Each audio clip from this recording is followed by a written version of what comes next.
Welcome to episode 74 of Real Health Radio.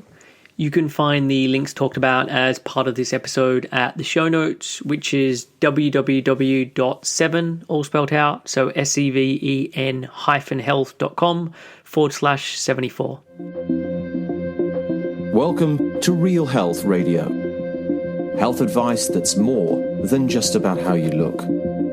And here's your host, Chris Sandel.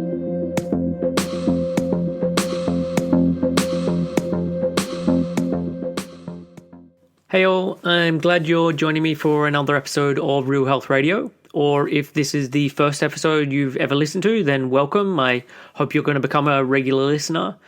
On today's show, it is another solo show, and this one is all about goal setting. And I'd actually intended for this to be released just prior to New Year to give people an alternative to setting New Year's resolutions and following this information instead, but I was away on holiday from the 16th of December until the 11th of January, and I just didn't get a chance to finish it off beforehand. And I'd initially hoped to do it while away, but was just enjoying the break and decided to delay its release. So it's also why this episode is being released later in this week than usual. But from next week, it'll be back to the regular schedule where podcasts are going to be released every Thursday. So what I want to do with today's show is talk about how you can set goals and follow through on them, but it's going to be a lot more than just that. It'll be looking at habit formation and self-awareness and getting clear with what's important to you rather than just setting some lofty goals. So even if you're not really the goal-setting type or don't think of yourself as that kind of person, I still think it's going to be really relevant to you, and I suggest that you listen on. So I've read a lot of books on the topic and like everything from the Tony Robbins / self-helpy type stuff through to people like Alfie Cohen, who talks about education and how we can create environment that leads to kids who are intrinsic learners. But probably my favorite resource for this kind of stuff is James Clear, and he has a website called jamesclear.com, which has an absolute mountain of information and articles, everything from motivation to procrastination and goal setting and productivity and systems thinking and so on. So there's a lot of information in this show that has been influenced by James's writing, among others. So if you do like what I cover in this episode and you want to learn more or want to have just more information on the topic, then I definitely check out his site and make your way through his work, and I'll put a link to it in the show notes. So I think probably the best place to start with this isn't with goal setting, but with habit formation. And it's because if you don't understand how you or we create habits, it's unlikely that you're going to be successful at achieving any goal that you're going to set. So every habit that you have, whether that be a good habit or a bad habit, it follows the same 3-step pattern. And these 3 steps can be easily remembered as the 3 R's. So number 1 is reminder. So this is the trigger that initiates the behavior. Number 2 is routine. And this is the behavior itself, the action that you take. And number 3 is the reward. So the benefit that you gain from doing that behavior. So I want to run through how you can use these 3 steps to create a new habit, but let's just start with looking at the 3 R's for a habit that is, say, already happening. And an example that James Clear uses and that's easy to understand is, say, answering the phone. So the reminder is the phone rings. This initiates the behavior. So the ringing acts as a trigger or a cue, and it tells you that you need to answer the phone.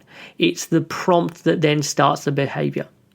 So the second R is routine, and the routine here would be you answer the phone. So this is the actual behavior that you have. So when the phone rings, you then answer it. Now, obviously, this may not be the case. In some situations, the routine may be that you look at the number and you then decide not to answer the phone, but let it go through to voicemail. So you may have one set of behaviors if it's a friend's number that you recognize, and you have another set of behaviors if it's an unknown number. But there's a reminder, i.e. the phone ringing, and then there's a routine, which is typically you answering the phone. And the third R, which is reward, is you get to then speak to someone. So the reward is answering the phone and then getting to say speak to a friend. And maybe the reward is the benefit you gain from finding out what they wanted to call you about, or having the conversation with them, or discovering whatever the piece of information was. That's the reward that you then get for completing the behavior. And in the example where you say you don't answer the phone, then the reward is the voicemail that someone leaves you, and you get to find out why they were calling. So hopefully that's a simple example to show the 3 R's and how they can relate to a current habit. Let's look how you can then apply this to creating a new habit. So the first R again is reminder. And one of the biggest hurdles with starting new habit is getting the process going. And I'm going to cover in a little while why I think there's some issues with relying on motivation as a driver. But for now, just understand that you are better in the beginning when you are setting up a new habit, that you have some kind of reminder to get you going, rather than trying to remind or rely on just remembering yourself to do it, or being motivated at that specific time to do a new habit. So one way of doing this reminder is to attach the new behavior that you're wanting to create to something that you are already doing, already happens in your day-to-day life without fail. So as a suggestion, get a piece of paper and create a list. And the list is going to be things that you already do each day without fail, and then things that happen to you each day without fail. So say things that you do each day would include brushing your teeth, or having a shower, or sitting down to, say, breakfast, or sitting down to dinner, or going to bed, or putting your shoes on. And then things that happen each day may include getting a text message, or a commercial comes on the TV, or the sun sets. And so you now then have this list that provides you with a set of potential reminders that you can then connect your new habit to. So, for example, let's say that you decide that you want to be happier, and say expressing gratitude is one proven way to boost happiness. And using the above list of examples, you could pick the reminder of sitting down to dinner. So every time you sit down to dinner, you're going to do some habit that is then going to lead to better happiness. And this one habit could be a cue to say something that you are grateful for during that day. Or say you want to start flossing your teeth. You know that you already brush your teeth each day, so what you do is you decide to start flossing your teeth directly after you've brushed your teeth. I got an email recently from Jamie Mendel, as I'm on her mailing list, and she'd just done an email all about habit formation, and she was talking about wanting to start the new habit of flossing. And she mentioned that she loves taking long showers and would be in the shower for a long time, just daydreaming. And so she started flossing in the shower because it was something that she was already doing, and she really just loved an excuse to either stay in the shower longer or to at least justify why she was already in there. So pairing up that new behavior, the flossing of the teeth, with something that was already happening, being in the shower. So wherever this is appropriate, I think just attaching this to something that is already happening is a really good way of reminding you in the beginning to start doing that new behavior. So the second R is then routine. So this is the actual habit that you're going to be doing. Now, you're probably thinking that this part is pretty straightforward. You already know what the habit is that you want to start, so just end off. But I have one big suggestion with this, and it is to make it incredibly easy for you to get started. So rather than thinking like, where do I want to ultimately end up, and making this the habit that you aim towards or the goal that you aim towards, ask yourself, what is something that you could set that would become almost impossible to fail with? So if we keep up with the, say, flossing example, maybe your goal is to floss just one tooth. So you don't have to floss your whole mouth, you just have to floss one tooth. Or with the early example about being happier, maybe the ultimate goal is you want to be filling out a gratitude journal each night, and you want to be doing writing exercise, etc. But the starting place is just saying one thing you are grateful for when you sit down at dinner. Or maybe the goal is related to meditation, And ultimately, you want to be someone who is meditating for 30 minutes or an hour each day. But instead, you start by setting a goal of meditating for 2 minutes every morning after you've got dressed. So just 2 minutes, that is it. And the reason for this is for every one of these routines, they are totally doable. It's not overwhelming, but instead it feels like a behavior that you could do without even thinking. But what ultimately starts to happen is when you do this behavior, you start to do more. So instead of just flossing the one tooth, you maybe do all of your top teeth, or you start doing your whole mouth, or the 2 minutes of meditation becomes 5 minutes and then 10 minutes and so on. But with each time, you tell yourself you just need to do the minimum, and that then gets the process started. And I know at this point we're talking about small habits, but the same approach can be connected to bigger habits like going to the gym or eating healthier. So say you want to start going to the gym and currently you're just not going at all and you feel terrible about it. You keep beating yourself up. So you decide that ultimately you want to be going, say, 4 days a week and that you're going to be training for an hour each time you do these sessions. So to go from absolutely nothing to starting to go to the gym 4 days a week is a pretty big shift. And maybe the first week it's not too bad because you're really excited. There's that motivation. But the week after and then the week after that, it gets a little harder. And this is because you set quite a lofty target and you start to feel overwhelmed and it can start to feel impossible. So in no time, you're not going to the gym anymore. And it was just because it was too much and you're now feeling like a failure. Alternatively, you could have started things differently. You decide that you ultimately want to be going to the gym 3 or 4 times a week, but it's not where you need to start. So instead, you set a goal of, say, going for a walk for 10 minutes twice a week. Now, this doesn't have to be a goal. You could be doing something more. You could be doing something less. But what you're wanting to do is set something so low that it's almost impossible to fail because it feels so easy. And what happens is you start to actually meet that goal. And rather than feeling overwhelmed and like a failure, it feels like you're accomplishing something. And now you're out and you're enjoying yourself and you start noticing that you're walking for 15 minutes and then 20 minutes instead of 10. And then it's 30 minutes. And then you starting adding in another day. And then in a short amount of time, you find that you are someone who's actually doing exercise and you're doing it regularly. So the final R as part of the 3 R's is reward. And this is all about celebration. We want to continue doing things that make us feel good. And because an action needs to be repeated for it to become a habit, it's especially important that you reward yourself each time you practice your new habit. Now, in most situations, like especially if this habit is something you are doing repeatedly each week, the reward doesn't have to be anything massive and it can be something similar to just congratulating yourself. So at the end of a workout, you could say like, great workout today or awesome work. Or after flossing your teeth, you could say like, well done, 5 days in a row. And this may seem like simple or kind of mundane, but it's amazing when I'm working with clients how poor people's internal dialogue typically is. They may finish a workout and tell themselves how worthless they are.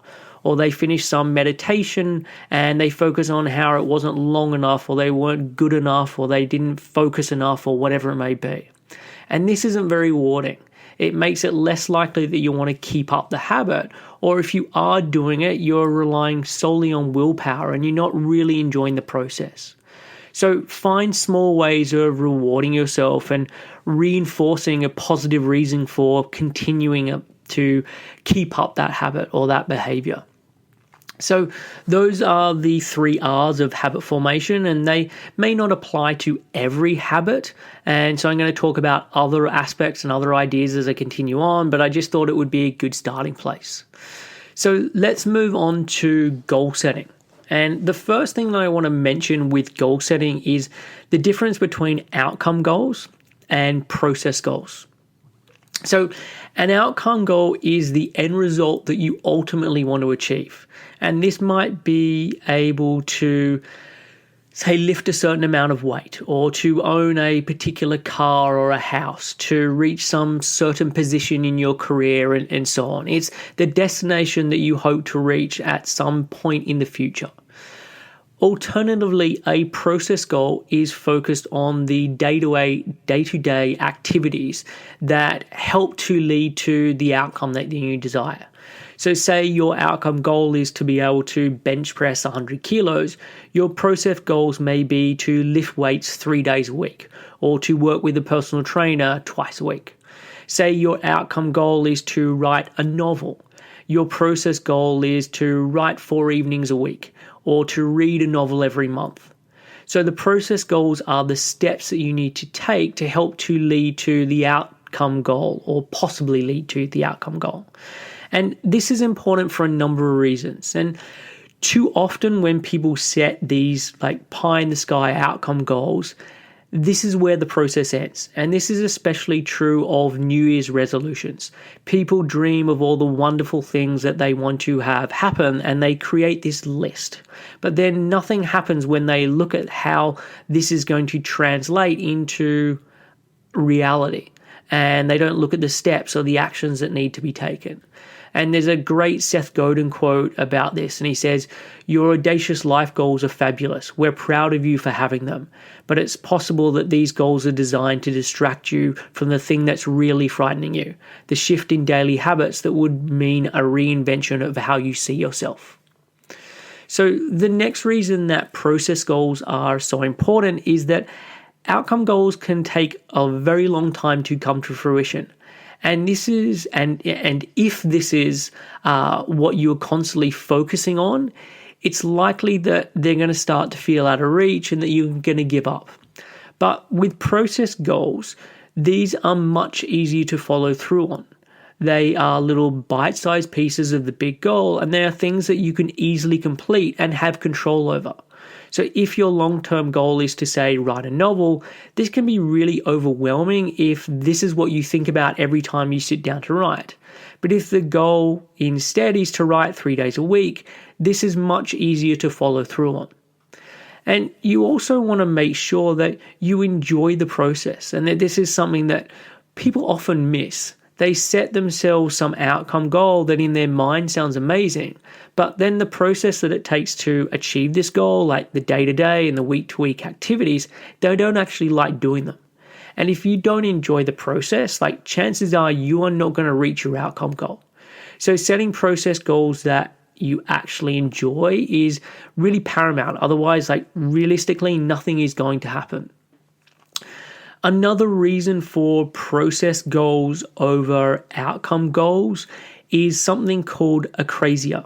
And as humans, we set ourselves goals and can be incredibly excited about them to come into effect, but we then do things that fly in the face of achieving this goal. So we get distracted, we procrastinate, we do things that really completely sabotage our chances of reaching the goal.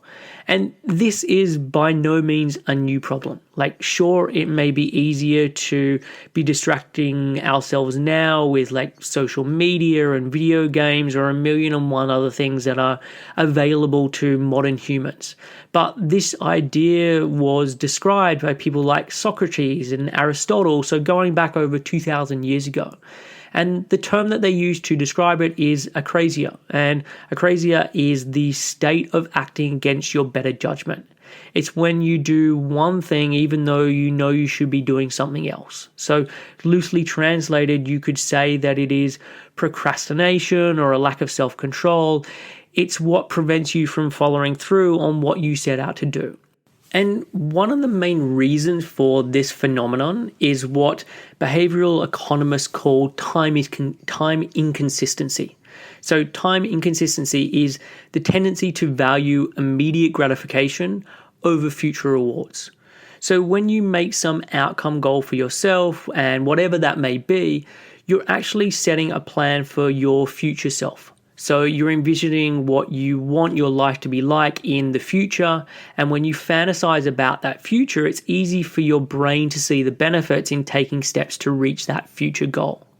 But when it comes time to make the decision on what to do and what to do now, you are no longer making a choice for your future self.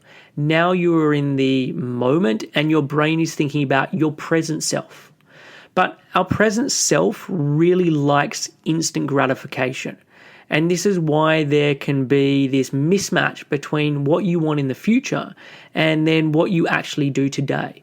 Your brain values long-term benefits when they are in the future, but it values immediate gratification when it comes to the present moment. And this is why there is some big outcome goal that is plotted in the future. It's so much easier to feel far off and for you to go for instant gratification. But if you have process goals, you know that once you've done the work or you've done the writing or whatever it is that bite-sized piece is, that you'll have then completed the goal.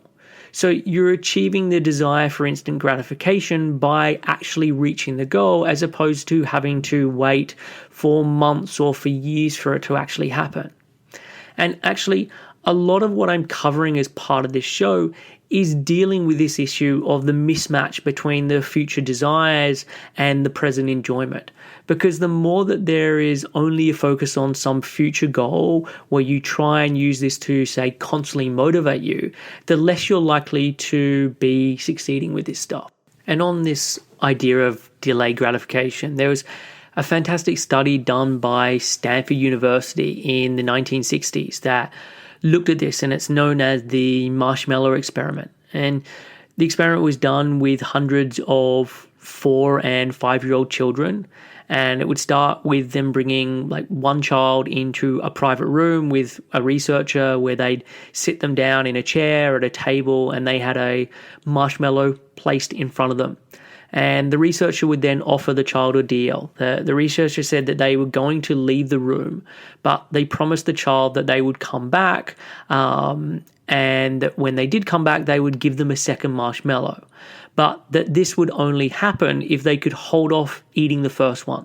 So they could either eat one marshmallow now, or they could wait and eat 2 marshmallows in a little while.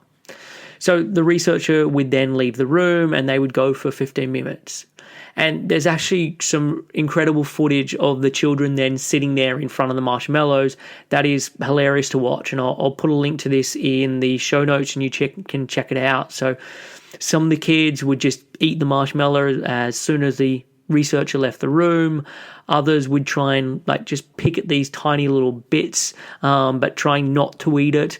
Others kind of wriggled and sat on their hands and tried to restrain themselves. And just the look on these little kids' faces is absolutely priceless. And there were a few who then managed to wait out the whole time for the researcher to come back in. And the interesting part of this experiment isn't actually what happened in the room with the marshmallows. It's what happened in the years and the decades after, because the researchers continued to check in on these children as they grew into adults and going forward. And what they actually found was that the children who were willing to delay gratification and waited to receive the second marshmallow, or at least waited a longer time, ended up having higher SAT scores, lower levels of substance abuse, lower likelihood of obesity, better responses to stress, better social skills as reported by their parents, and generally better scores in a range of other life measures. And the researchers actually followed these children for over 40 years. And basically in any area of life, those who were able to delay gratification for longer were more successful in basically whatever area they were measuring. So in basic terms, the ability to delay gratification is crucial for life success. And so obviously the question becomes how do you become better at delaying gratification? And there were a number of things that were identified from this study and also in a follow-up study that answers this. And one of the biggest factors is to do with a belief in the reality of the outcome. So do you believe that the outcome that you are holding out for in the future is really going to happen? And when they looked at the kids who were able to delay gratification, they found that they had typically grown up in well-organized and structured homes where things would happen in a consistent pattern and where when they were told something would happen, that it did actually happen. In comparison, those who struggled with delayed gratification often lived in environments where there were more erratic and more chaotic, where they were less likely to be able to see the link between actions and consequences. So outside of the realm of just immediate impulse. So for you now taking this information, like making sure that you believe that your future plan is possible or your future goal is possible or is likely really is crucial. And again, this is why process goals can then be important, because you may want to be dreaming big in terms of your outcome or goal, but on the inside, you're just not really that sure if it's going to come true. And so then delayed gratification is much, much more difficult. But if you're setting, say, process goals that are realistic and they are doable, then this isn't so much of a problem because you feel confident in the reliability of the outcome because you're able to do it week after week, month after month. Another factor to do with the success with delayed gratification, with the Marshmallow Experiment, is to do with focus and perception.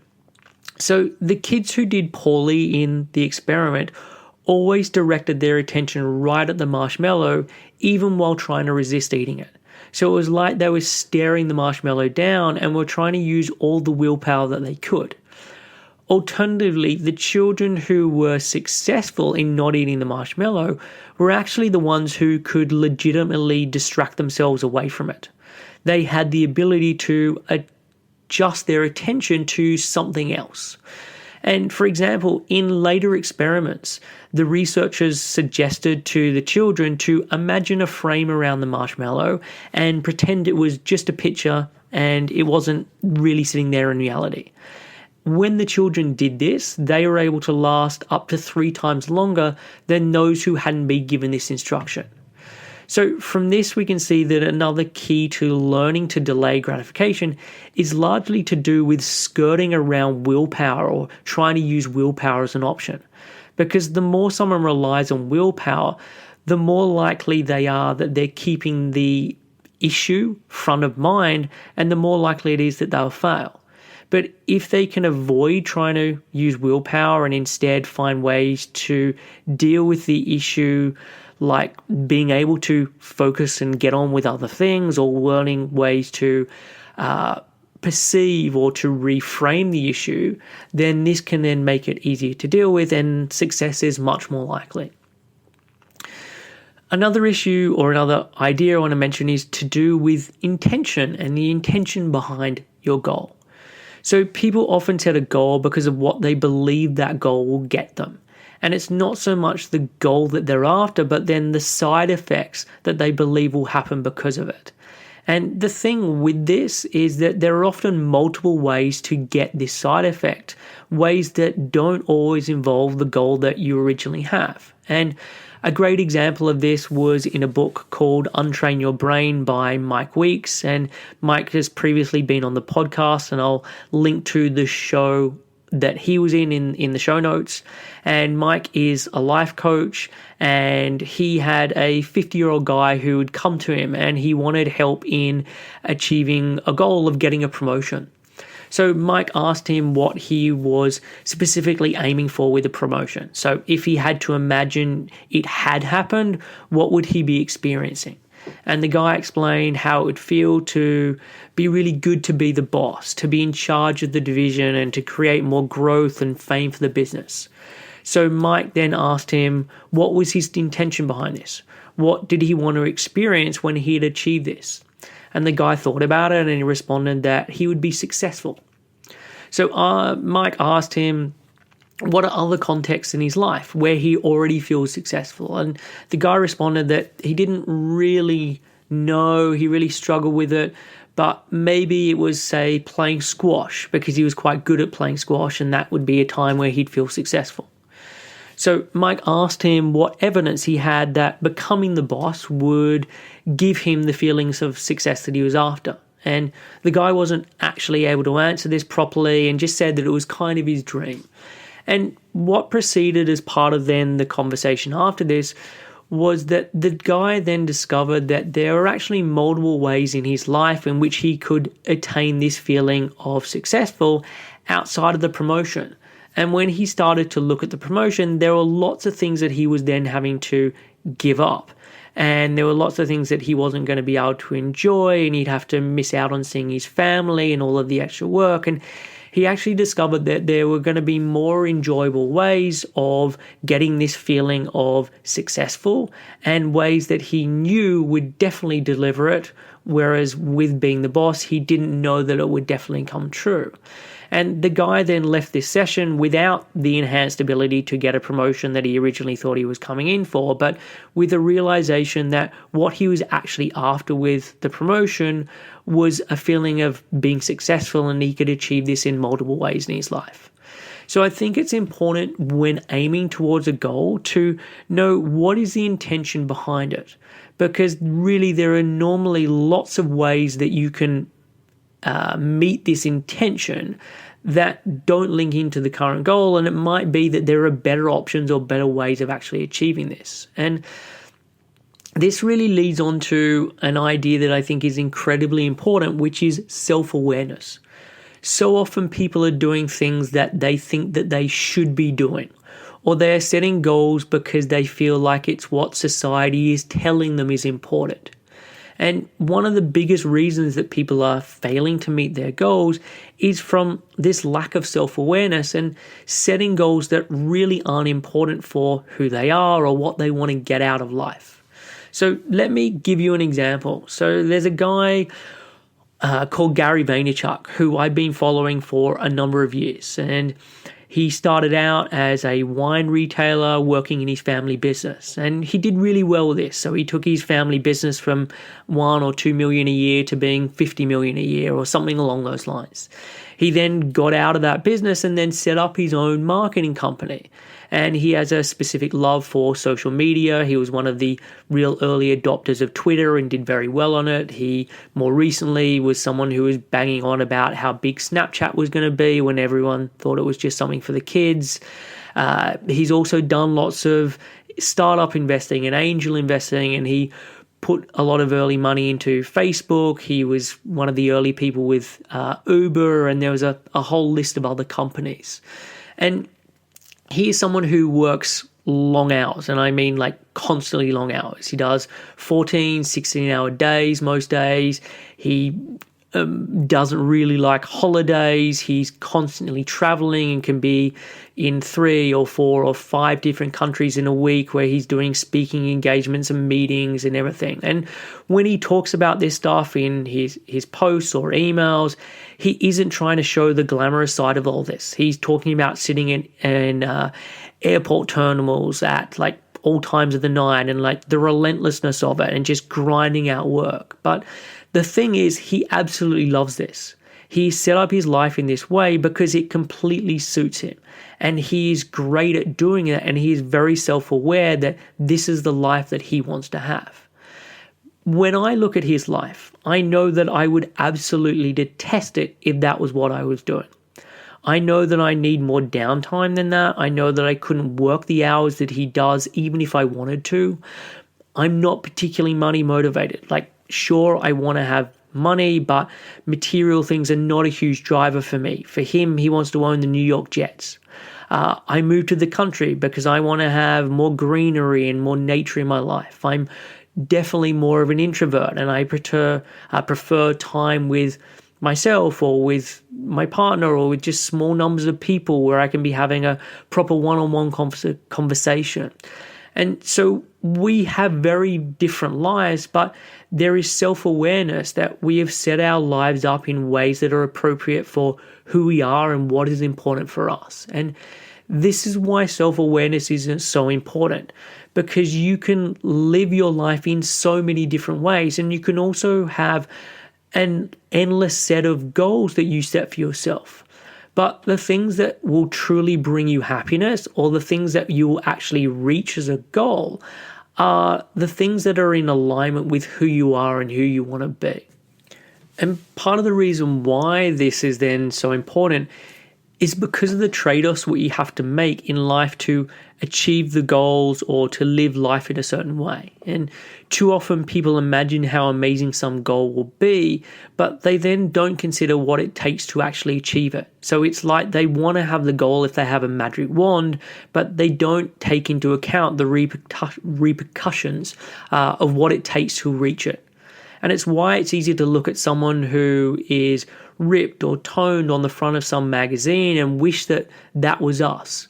But outside of the genetic lottery that this person probably has won, there's definitely a ton of sacrifice that then goes into them having that body behind the scenes that you never even see or you never consider.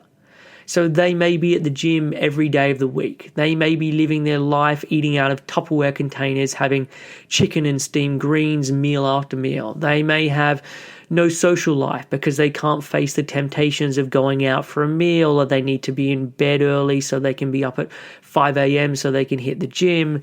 They may have no period because it's gone missing, or they have no libido because of the excessive training and the low body fat percentage that they're sitting at. But when you see the picture of the front of the magazine, all you see is the body. When in effect, there is this long list of sacrifices that it takes for this to happen. Sacrifices that when you discover them, you typically decide it's really not worth it for the outcome. And obviously here I've used quite an extreme example, but with any goal, there is going to be the reality of what it takes to achieve this goal. There will be changes in your life that has to happen. There are going to be sacrifices that need to be made. And if you can structure things correctly, hopefully you can enjoy a lot of these changes and you can enjoy the process. But with every goal, there are going to be not so enjoyable parts that you just have to put up with to get there. And an idea that follows on from this about being realistic in what's involved in reaching a goal is being realistic about what's achievable when you look at your life bigger picture-wise. And a concept to help think of this is the 4 burners theory. So if you imagine your life is represented by a stove with 4 burners on it, and each burner symbolizes one major quadrant of your life. So the first burner represents your family, the second burner is your friends, the third burner is your health, and then the fourth burner is your work.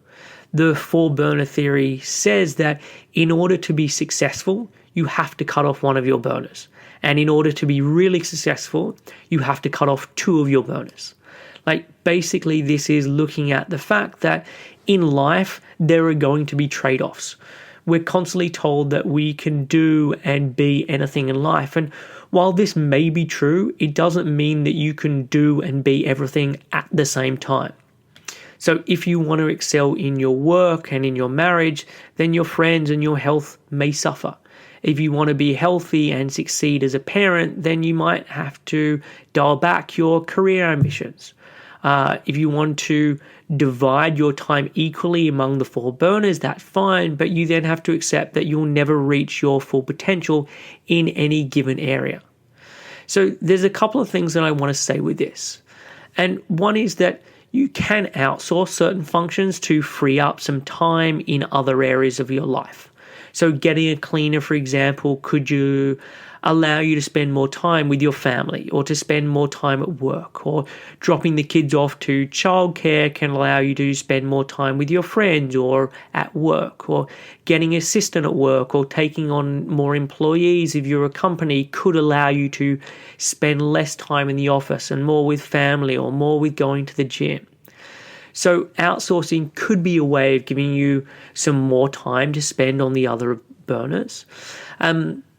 Another suggestion is to accept that life naturally goes through different stages where it's going to be more appropriate for different burners. So, for example, when you are in your 20s and your 30s and say you don't have children, it can be easier to get to the gym and to chase career ambitions. So the health and the work burners are, say, on full blast. A few years later, you might start to have a family and suddenly your health burner dips down a little bit while your family burner gets more gas. Another decade passes and you might say, revive or bring on, get in contact with old friends and relationships, or you pursue some business idea that you've been putting off. And there's an African proverb or parable that says, a good hunter does not chase two rabbits. And instead of trying to do everything at once, dedicate seasons of your life to one thing. So don't completely ignore any of the burners so that, say, your health completely deteriorates or you're getting fired from work because your performance is so bad. But pick an area that you want to go after and make this your focus. The idea of, say, motivation is something that comes up a lot when we think of making changes. And I want to spend a little bit of time chatting about it. And the first thing I want to look at is the difference between extrinsic motivation and intrinsic motivation. So as a side note, there is a fantastic book called Punished by Rewards by Ofi Khan that looks at this topic in great detail as it pertains to education and creating students that want to learn. But looking at extrinsic and intrinsic. So extrinsic motivation is when you are motivated to perform a behavior or engage in an activity to either earn a reward or to avoid punishment. So some examples would be like studying because you want to get a good grade, or cleaning your room because you want to avoid being reprimanded by your parents or being grounded by your parents. And reward and punishments here can also be about society at large. So it isn't about necessarily winning a trophy or being grounded by a parent. So, for example, someone may not enjoy brushing their teeth, but the fear of bad breath and people within their circle of friends making a comment about bad breath is enough of an extrinsic motivation for them to keep up that behavior. Or someone may hate going to the gym, or they hate eating certain healthy foods, but they do it because of the extrinsic motivation, as these habits then give them a body that more matches up with society's standards of beauty. Intrinsic motivation, on the other hand, involves engaging in a behavior because it is personally rewarding. So essentially performing an activity for its own sake rather than desire for some external reward. So some example would be participating in a sport because you find that activity enjoyable, or solving a word puzzle because you find the challenge to be fun and to be exciting. And in life, there aren't always these nice, clear-cut intrinsic versus extrinsic situations, and there will often be times where there's a little of both. So for example, you could play a sport and you do it because intrinsically you really enjoy it, but you're also spurred on to train more and more because you also have a desire to win. And while I think neither of the forms are inherently bad, if you had to pick one of the forms for motivation, intrinsic form is normally better. And studies have shown that people are more likely to stick at a task, to invest more time in a task, and be more successful if they are intrinsically motivated. But there is an added twist here, because if you take something that someone is intrinsically motivated to do, and then you offer that person a reward for doing it, this actually decreases their intrinsic motivation. And it's a phenomenon known as the over-justification effect. And this is a big part of what Cohen argues in his book. And children are instinctively curious and that they want to learn, that they have intrinsic motivation for learning. But in the school setting where it's all about gold stars and grades and tests, this actually erodes away someone's motivation. So if you are trying to create a new habit around the way that you eat or exercise or do a number of other things in your life, set things up so that you are going to be intrinsically motivated to follow through on it.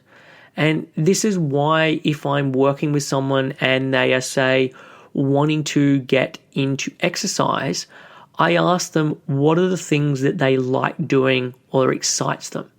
And I tell them not to think about what they believe is the best form of exercise or the healthiest form of exercise or what form of exercise they think will give them the best body, but rather what feels like it's going to be the most fun. And this could be something that they don't normally think about as exercise. So not just going to the gym and lifting weights or going for a run. It can be anything. So it could be going to a salsa class. It could be going horse riding. It could be doing rock climbing. It could be doing acrobatics or playing squash. What are the things that they've enjoyed doing in the past or they've always wanted to do?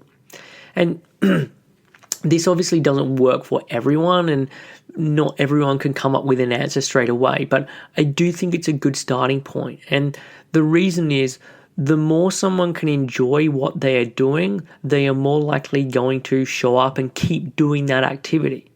And there's no need for then delayed gratification because they're getting instant gratification by doing something that they want to be doing in that moment. And let's look at motivation now in a different sense, like motivation in the way that most people think about it. So motivation is some force that compels you to take action. And to quote Stephen Pressfield, at some point the pain of not doing something becomes greater than doing it. So every choice has a price, but when you are motivated, it's easier to bear that, say, inconvenience of action than the pain of remaining the same. Now, the problem with this is that motivation isn't always so dependable. So one day you can feel full of motivation for some project or some idea, but in 2 days' time, that motivation has then vanished and you're now left with nothing. And this is especially true if goals are extrinsically motivated or where goals are for an outcome that feels like it is very far off in the future.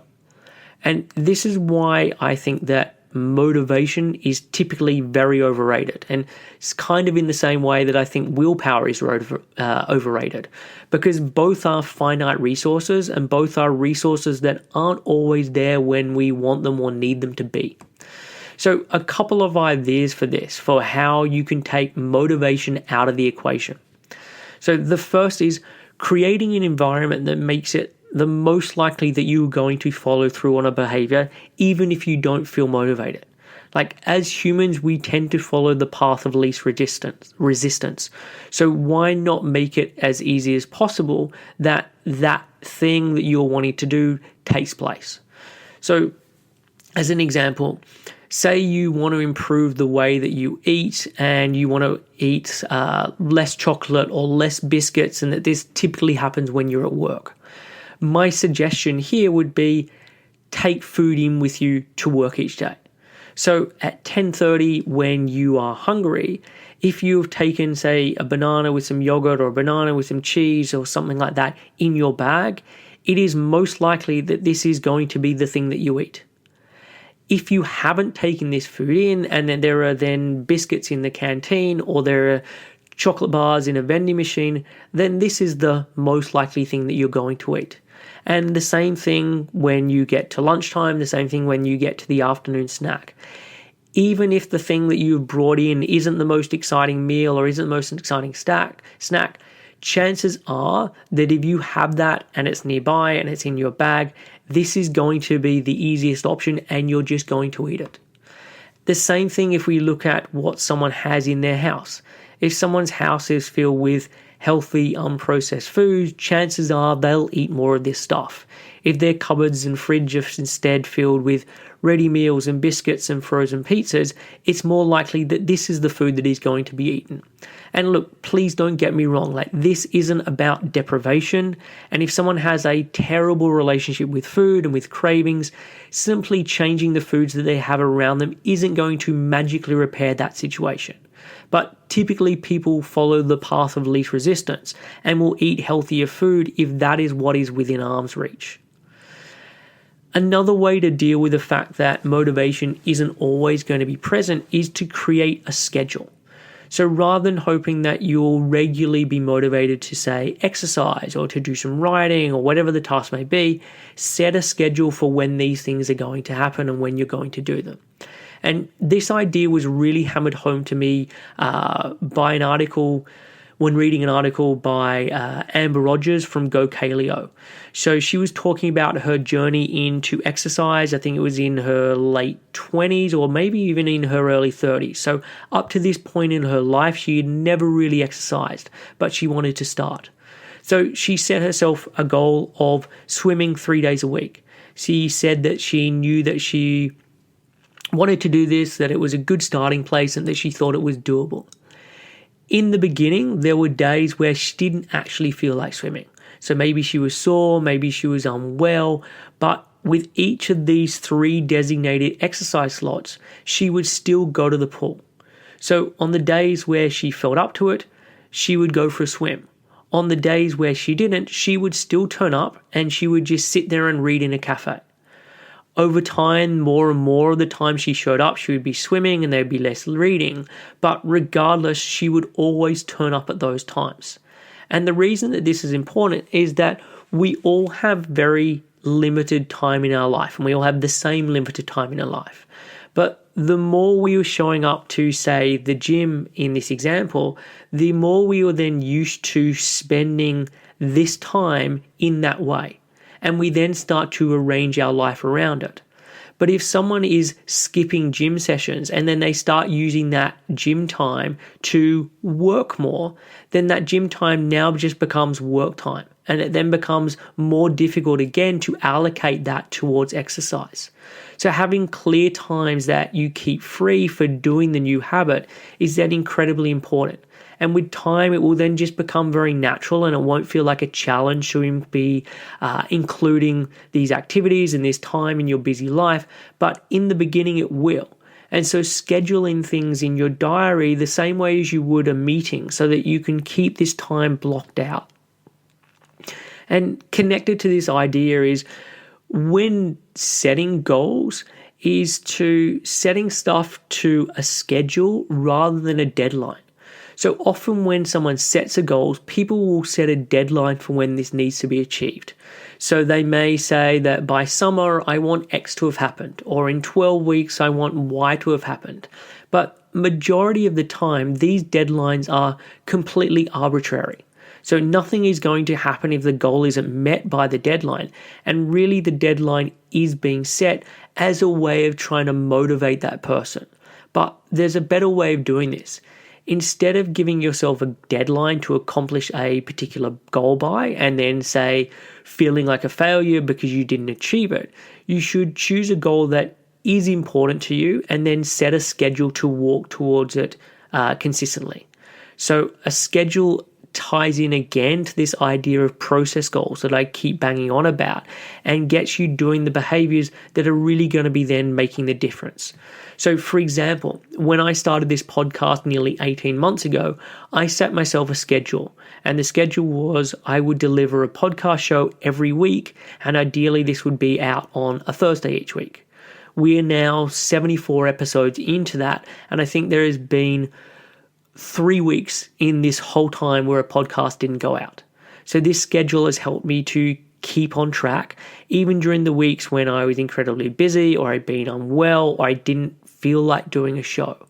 And there is no deadline that I could have come up with that would have kept me as consistent as I have been by setting up this schedule. Another idea with this as well is getting out of all or nothing thinking. So yes, you want to follow through on your goals, but something is better than nothing. So let's say, for example, you have a goal of going to the gym 3 days a week, and that's on a Monday, a Wednesday, and a Friday. It's now Wednesday, and you suddenly check the clock, and it's much later than you thought. You'd become engrossed in finishing off some report or getting back to some emails, and it's now much later than you plan to leave. So normally you go to the gym for an hour, but now you don't have time to do the whole session. Often the response to this situation is, oh, screw it, I just won't go. So it's this all or nothing mentality. But how about in these situations, you just do something? So can you instead go to the gym for 30 minutes instead of an hour? Or say, because you haven't got there at that time and you've now missed out on your class, could you do something else at the gym, even if it's for a shorter amount of time? Or could you alternatively walk home from work instead of catching public transport? Or could you get off a stop or two earlier than usual and walk? Or could you do some stretching when you get home? So it might not be as much as you usually do, but at least it is something. Or with, say, like a food example. So the plan was to come home and cook a healthy meal for dinner, but you've now been a little bit more tied up with work and you've been there later and you're feeling tired, and so you just want to have something that's much easier. So in this situation, the default may be, I'll just get a Chinese takeaway or I'll just get a pizza. And there's nothing wrong with these foods, but is there anything that you can do that is then still partly in line with your original desire to cook a healthy meal? So could you make a quick salad that you have with it? Could you steam some vegetables that you have alongside it? Could you have some fruit with it? And look, please don't misconstrue what I'm saying here. There is nothing wrong with wanting to eat a meal solely for pleasure or for skipping a gym session because you're tired and you're not up to it. I am all for people listening to their body and living and eating intuitively. But often there are situations where if people weren't so black and white and all or nothing in their thinking, then they would actually be okay with doing part of their goal. So in a situation where this is doable, then actually follow through and do what you can. Don't do nothing just because you can't do it perfectly. An idea that I also want to mention is the concept of Keystone habits. And it's a concept that I've previously written about before, and I'm going to link to the article in the show notes. So for many people, they look at where they currently are and what they're currently doing, and then where they want to be, and realize there are numerous things that they need to be changing. And there's this situation where they're going to have to be focusing on 5 or 10 or 15 things all at once. And just the thought of this is exhausting. And it's likely that having that many things all at once is going to lead to them throwing in the towel. So instead of focusing all of these different things at the same time, what you want to do is to identify a keystone habit that actually creates a snowball effect. So let me give an example. For lots of people, exercise can be their keystone habit. So maybe you haven't been doing any exercise for a while and you decide that you're going to get back into it. It might take a little bit of practice with that, and maybe you're a little inconsistent to start with, but say within a couple of weeks, within a month, you're getting to the gym 3 times a week. Because you're now exercising, you then decide that you're going to go to bed earlier. It's not uncommon for you to get to bed at this stage at, say, midnight or at 1 a.m., but now you're starting to get to bed at 10:30 p.m. or 11 p.m. so that you can be up earlier to go to the gym in the morning, and you've just noticed that you do much better with more sleep. And because you're getting to bed earlier, you're getting better sleep, you're now waking up feeling more refreshed. And because you're feeling more fresh in the morning, you have more time to make yourself breakfast. And previously it was, say, a coffee on the way to work or maybe a bowl of cereal when you sat down at a desk, but now you're making yourself some eggs that you're having with some fruit.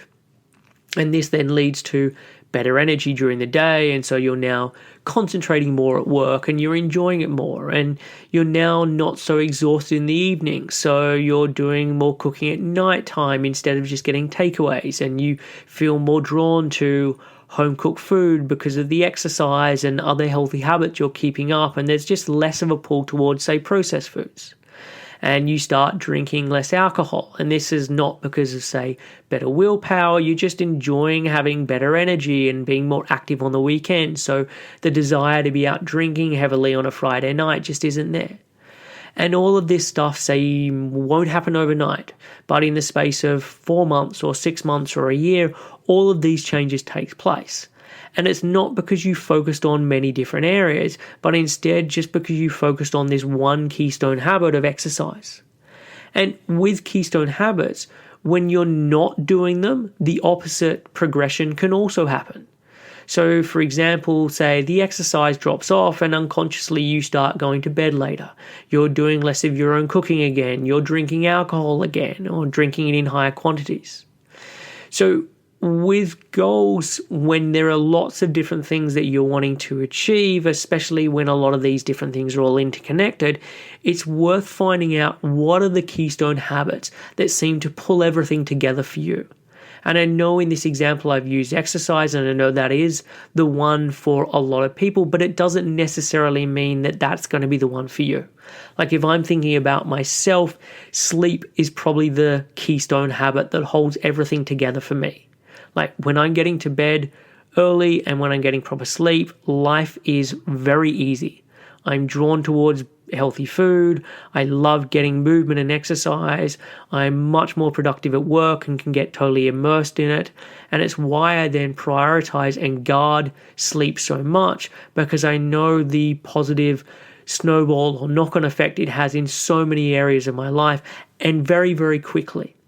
So really understanding keystone habits and what your keystone habits are is important. And another idea that then overlaps on this is Pareto's principle, or the 80-20 principle. And again, this is something I've done a podcast on, so I'll link to it in the show notes. But the general idea with Pareto's principle is that inequality is found in most areas of life, and that there is a handful of things that will account for a huge amount of impact, and then there are this long list of other things that make a very small difference.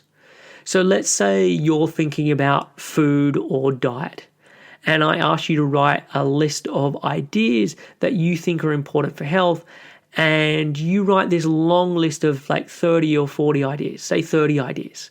And for argument's sake, let's just say all of the ideas that you come up with are true. So those 30 ideas that you have on a list, they aren't all equal. While they may be all true, some of them are going to be much more important to you than others. And this is where actually the 80-20 part of it comes in. And the split doesn't have to be 80-20, but I'm going to just keep it as this for this example. So if you were looking at that list of 30 ideas, 20% of the ideas on that list are going to account for 80% of the benefits that you're going to see in your health if you follow them. The remaining 80% of the ideas on that list are then going to account for the remaining 20% of the benefits that you receive to your health. So in effect, there are 6 ideas on this list of 30 that account for 80% of the results. And then there's a remaining 24 ideas that are only going to account for the remaining 20% of the results.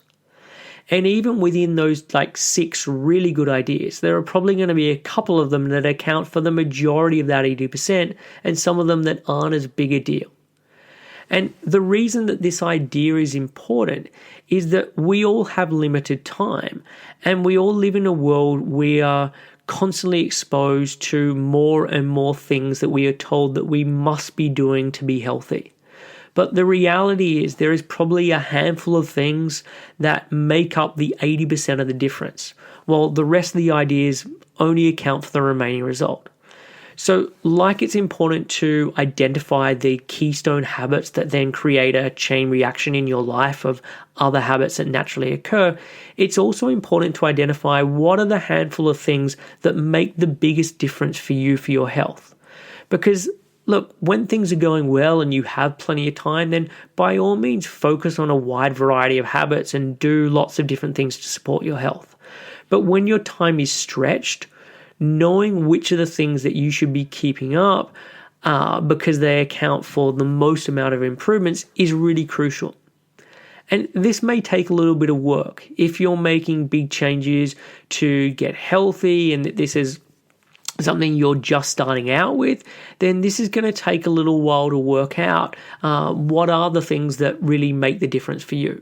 But if you've been doing this for a while and you feel like things are going pretty well, then see if you can start to identify what are the things that make the most impact, so that these can then just be the priorities in both good times and bad, and you make sure that they always continue to happen. And so the final thing that I want to mention before wrapping this up is the idea of marginal gains. And this idea comes from probably my favorite article from James Clear. So in 2010, Dave Brailsford took over as the general manager and performance director at Team Sky. So this was Great Britain's professional cycling team. And no British cyclist had ever won the Tour de France, but he was hoping that he could change this. And his approach when dealing with it was really simple. He believed in a concept that he referred to as the aggregation of marginal gains. And he explained it as the 1% margin for improvements in everything you do. See, his belief was that if you can improve every area related to cycling by just 1%, then those small gains would add up to remarkable improvements when taken over the long haul. So the team started to optimize the things you might expect. So the nutrition of the riders, the weekly training programs, the ergonomics of the bike seats, the weight of the tires, etc. But Brailsford also didn't stop there. They searched for, like he and his team searched for, the 1% improvements in tiny areas that were overlooked by almost everyone else. So discovering the pillow that offered the best sleep and taking it with them to the hotels. Testing for the most effective type of massage gel. Teaching riders the best way to wash their hands to avoid infections. They search for the 1% improvements with everything. And Brailsford believed that if they could successfully execute this strategy, then Team Sky would be in a position to win the Tour de France within 5 years. Unfortunately, he was wrong, as they actually won it within 3 years. So in 2012, Team Sky rider Sir Bradley Wiggins, he was Bradley Wiggins at the time, now Sir Bradley Wiggins, became the first British cyclist to win the Tour de France. The same year, Brailsford also coached the British cycling team at the 2012 Olympic Games, and they absolutely dominated the competition. They won 70% of the gold medals available. In 2013, Team Sky repeated the feat of winning the Tour de France, and this time it was Chris Froome. And many referred to the British cycling feats in the Olympics and also the Tour de France over the past 10 years as the most successful run in modern cycling history. So what can we learn from this approach? It's really easy to overestimate the importance of one defining moment and to underestimate the value of making better decisions on a daily basis. Almost every habit that you have, whether we're talking about good habits or bad habits, is the result of many small decisions over time. And yet, how easy we forget this when we want to make a change. And so often we convince ourselves that the change is only meaningful if there's some large visible outcome associated with it, whether it be losing weight or building a business or traveling the world or whatever the goal is. We often put pressure on ourselves to make some kind of earth-shattering improvement that everyone will talk about. And this is also because of all of those transformation stories that people talk about where they achieve some big thing in a very short amount of time, and we get swept up in these kind of stories. But really, if you're looking at improving 1%, this isn't notable or often feeling noticeable, but it can be really meaningful over the long run. And this pattern also works in the reverse, so the aggregation of marginal losses. So if you're finding yourself stuck with bad habits or with poor results, it's usually not because of something that happened overnight. It's the sum of many small choices, say a 1% decline here and there, that eventually leads to a problem. So in the beginning, there is basically no difference between making a choice that is 1% better or 1% worse. But as time goes on, these small improvements or small declines compound, and you're suddenly at a very big gap between the people who make the slightly better decisions on a daily basis and those who don't. And this is why small choices don't make much of a difference at the time, but they do add up over the long term. So to quote Jim Rohn, success is a few small principles practiced every day, while failure is simply a few errors in judgment repeated every day. And most people love to talk about success as an event. So they talk about transforming their health or building a successful business or winning the Tour de France as if these are events. But the truth is that most of these significant things in life aren't standalone events, but rather the sum of all the moments that people have chose to do things 1% better or 1% worse. Now, I know that just before this section, I mentioned about the 80-20 principle. And it might seem that this bit of advice where we're looking at like the 1% improvements in everything, or Dave Brailsford looking at the 1% improvements in everything that he did, goes against this advice of 80-20 principle. But for me, it's really a complementary idea. So the big part of marginal gains, or the aggregation of marginal gains, is that if you can be consistent with your actions and you keep this up over time, that is what makes the big difference. So even though on a day-to-day basis it seems insignificant, over the long haul, it makes a really big difference. So you may be looking at where you are now and where you want to be in some aspect of your life, and it can seem very far away.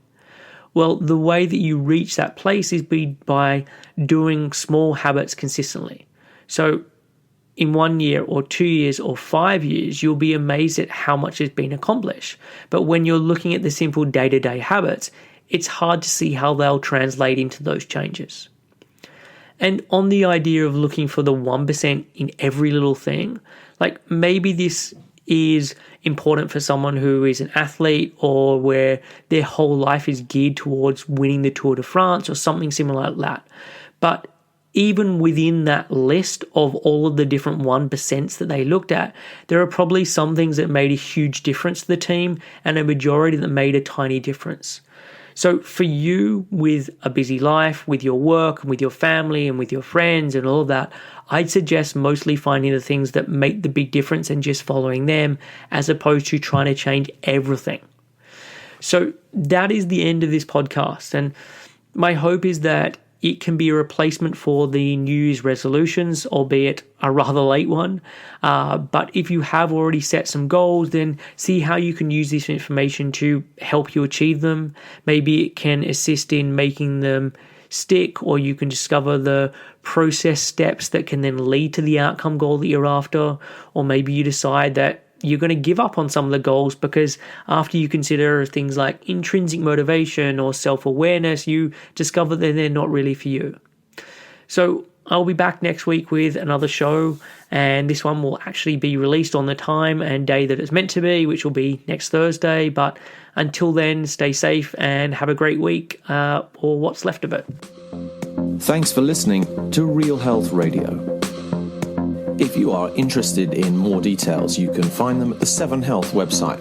That's www.7health.com.